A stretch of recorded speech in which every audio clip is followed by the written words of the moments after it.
What if the one person grieving the most was the one hiding the darkest secret? A young woman disappears without a trace. Hours later, her body is found in an abandoned house, surrounded by chilling symbols. The scene, brutally staged. But who was pulling the strings? At first, it seems straightforward. A suspect, a motive, and a story that almost fits. But as the investigation deepens, the pieces don't align. Every clue, every detail feels too perfect, as if it was all set up. And the real killer, he wasn't hiding in the shadows. He was right there, watching, waiting, staying one step ahead. Before everything fell apart, Katie led a quiet life. A 22-year-old woman working at a pet store, surrounded by people who cared about her.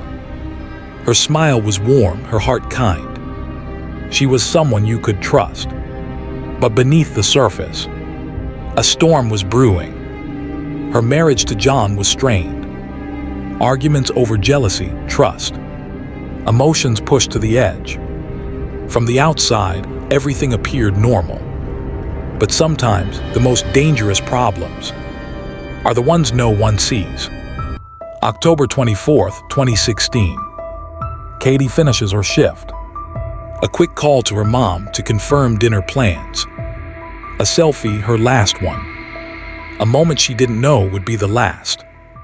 As hours pass, her mother waits. And waits. But Katie doesn't show up. Her phone goes silent. No messages, no signs. At 7:48 p.m., her mother calls the police. Katie is officially missing. A search begins, but time is slipping away. And with it, the critical 5-hour gap that could hold the truth.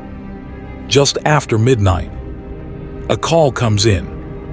A man says he's found something. He had gone looking for Katie and ended up at an abandoned house in the woods. When the police arrive, something doesn't sit right.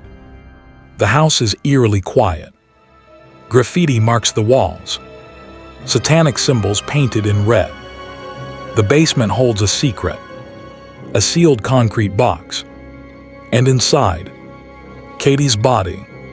Stab wounds. A knife through her neck. Her body showing signs of being moved. Everything looks too calculated, too controlled. Forensics confirm the body was dragged. Her phone submerged in water. Destroyed. The first suspect, Wayne, Katie's friend. But something feels off. The scene, it seems designed to point directly to him. As Wayne is brought in for questioning, his story doesn't match up. Detectives push, hoping for a confession. But Wayne keeps his cool, his story never fully cracking. As the hours pass, something becomes clear. The scene at the abandoned house was no accident. It had all been set up. Then there's John, Katie's husband. At first he's calm, cooperative. He answers every question with ease. But the more detectives listen, the more they notice. He's steering the investigation, deflecting, leading them toward a different suspect. As John speaks, a pattern starts to emerge. He's controlling the narrative, redirecting suspicion. And at that moment, the detectives realize something. John isn't just answering questions. He's shaping the story. He's trying to control the investigation. Katie's death wasn't just tragedy. It was murder with a motive. As the investigation unfolds, detectives uncover a restraining order, John's violent behavior, and a hidden life insurance policy.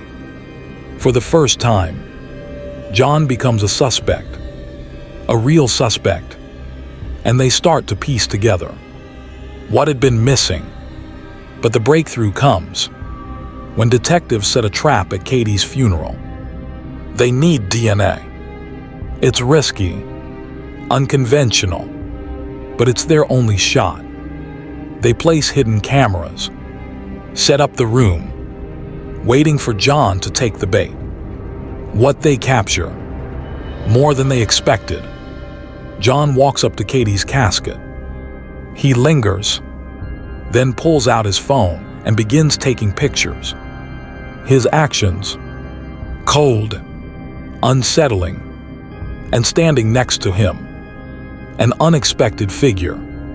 Hannah, a 17-year-old who is now living with John. Her presence raised alarms, but it's not just her behavior. It's her connection to both John and Katie. The investigation shifts gears. Detectives start digging into Hannah, her past with Katie, her connection to John, and the details of that day. Hannah says she hasn't seen Katie in months, but then she mentions a few details about their past together. As she answers questions, she becomes more nervous. Detectives press harder. Why was she with John at the funeral? Why the strange behavior? Why the lies? Hannah begins to crack. Detectives keep pushing. And eventually, Hannah admits something. John had been planning the murder for months. The journal he gave her to hide held the key to understanding everything. It was more than just a crime. It was a calculated escape, a desire to start over with Hannah, no matter the cost. But even with this new information, John is elusive. He slips away again. A manhunt ensues. Weeks turn to months, and still no trace of him. Finally, in 2022, 6 years after Katie's murder, a breakthrough. John is found in Oregon, living under the name Ben Clean. A new life, a new identity, but no escape from the truth. John Blovelt is arrested. The evidence is undeniable. The lies, the manipulation, the planning, all of it exposed. The truth that had been buried for so long finally comes to light. And in the end, John is sentenced to life in prison.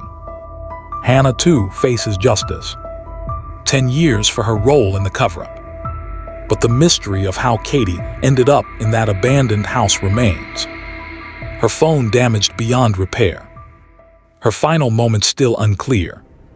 This is a story of deception, of calculated moves, of a man who thought he could control everything, even the truth. But in the end, the truth always finds a way out. Subscribe to Nightfall Crime Files for more gripping true crime stories, because sometimes the truth is darker than fiction.